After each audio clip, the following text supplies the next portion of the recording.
Audio Jungle. Audio Jungle. Banyak U60 ke atas mudah stres. Pada akhirnya jatuh sakit. Dan itu dianggapnya sebuah kewajaran. Padahal bukan. Wajar karena kita salah bertindak.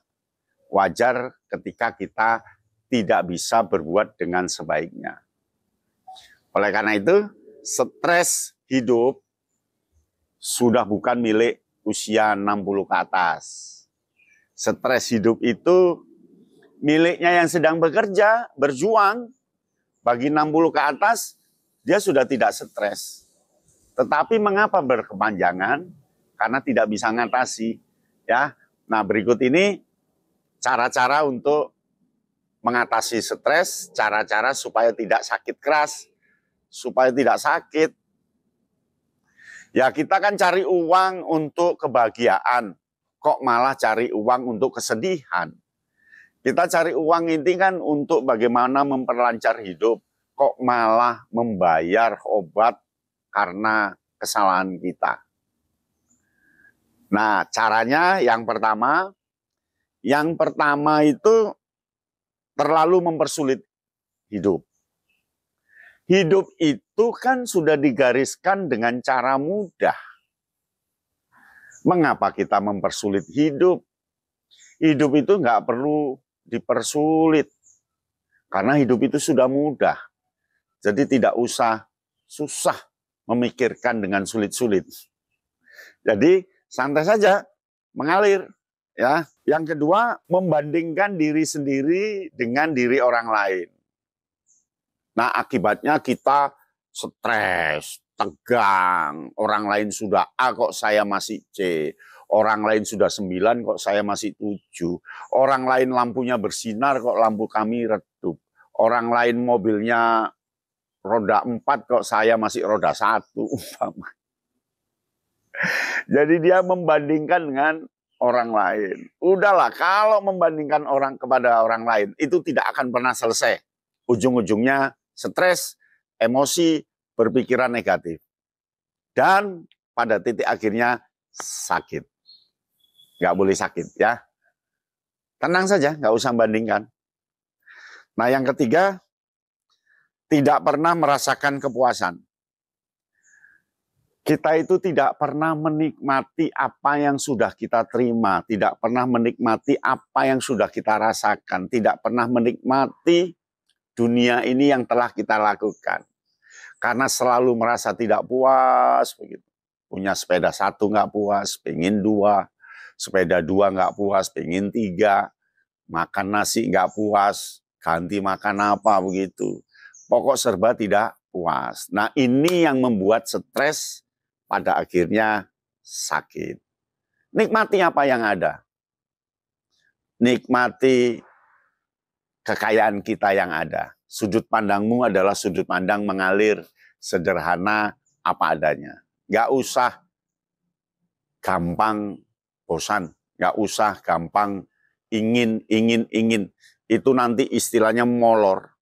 Molor itu terus ketarik, melor, nanti bisa putus itu. Wah, mati. Sakit. Ya. Jadi nikmati apa yang ada. Nah, yang keempat, berpikir negatif terhadap diri sendiri. Berpikir negatif terhadap diri sendiri itu sangat salah. Itu sangat naif. Dan itu penyebab sakit, penyebab stres, dan tentu penyebab kita ini merasa tidak punya harganya. Jadi, jangan berpikir negatif terhadap diri sendiri. Kita harus berpikir positif terhadap diri sendiri. Berpikir apa adanya terhadap diri kita. Berpikir, ya itu memang sudah pemberian Gusti Allah. Yaitu sudah pemberian yang ngecat Lombok. Terima saja, nggak usah berpikir negatif. Wong itu milik-milik kita. Wong itu ada yang dalam badan kita. Mengapa kita berpikir negatif terhadap apa yang kita punya? Harus berpikir positif. Berpikir positif itu penting banget. Jangan berpikir negatif. Berpikir negatif terhadap diri sendiri itu awal dari bencana stres, itu awal dari bencana sakit. Sudahlah, kalau nggak percaya lakukan. Ya, tapi janganlah berpikir positif ya. Nah, selanjutnya yang kelima, sensitif terhadap dunia luar. Mengapa harus sensitif terhadap dunia luar? Wong dunia luar itu kan begitu untuk takdirnya. Mengapa kita sensi?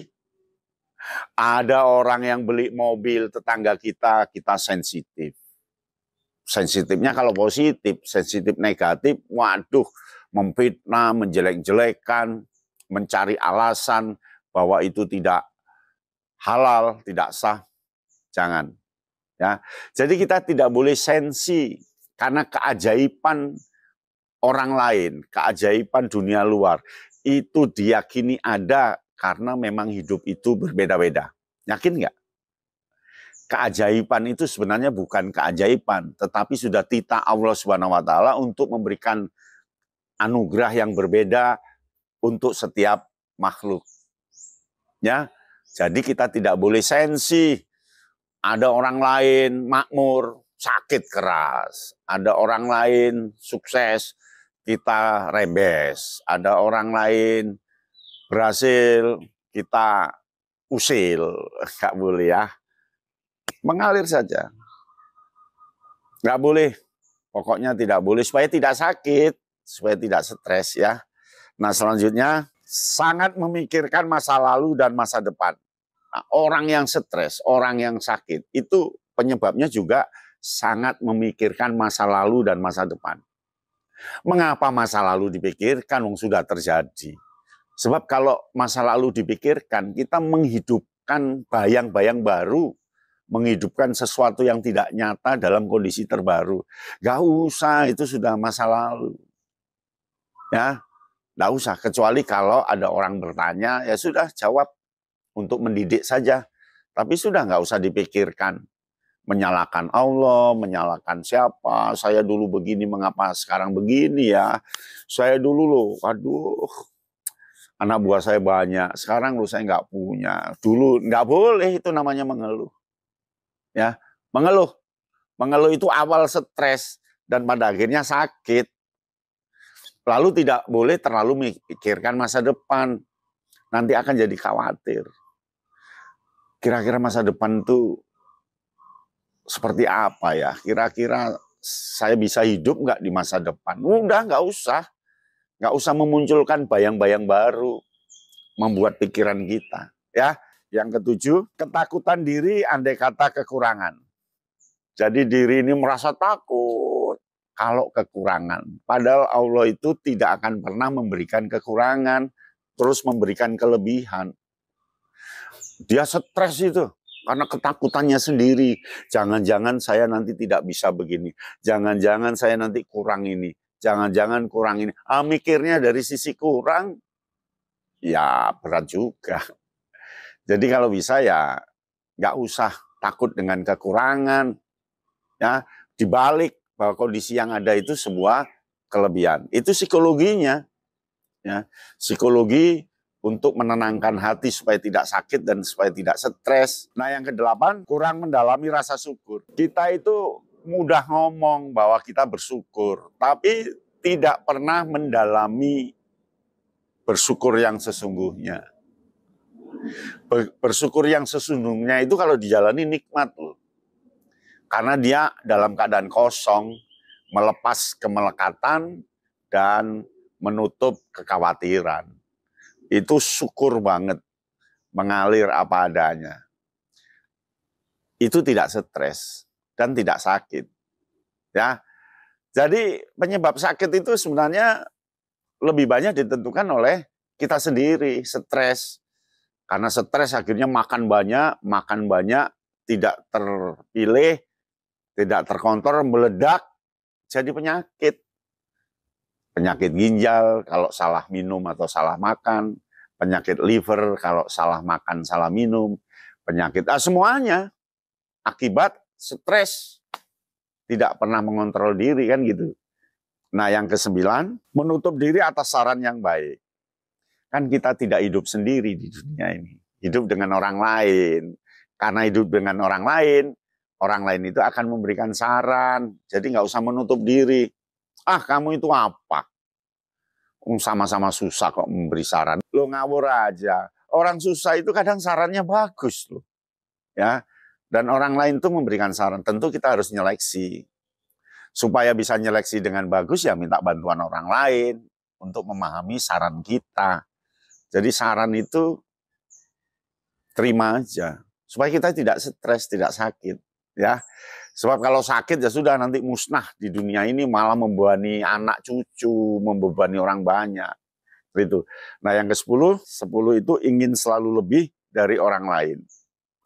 Jadi perasaannya itu panas, gemerungsung gitu ya, ingin lebih dari orang lain. Pokok saya harus lebih dari itu. Saya harus lebih, saya harus lebih, saya harus lebih. Akhirnya tidak pernah lebih. Jatuh sakit. Nggak usah. Hidup itu kesepadanan, kerjasama itu penting. Podo-podo menungsone sama-sama manusianya. Jadi jangan ingin selalu lebih daripada yang lain. Ya, mengalir saja supaya tidak stres. Nah, itulah 10 penyebab orang itu stres dan dari stres itu sakit. Insya Allah, mudah-mudahan kita tidak sakit. Sebagai generasi U60 ke atas, harus senantiasa sehat. Hanya Allah lah yang akan menentukan kita sampai kapan. Tapi kita memanajemen diri dengan baik. Demikian, salam Kayana Bintang. Audio Jungle. Audio Jungle.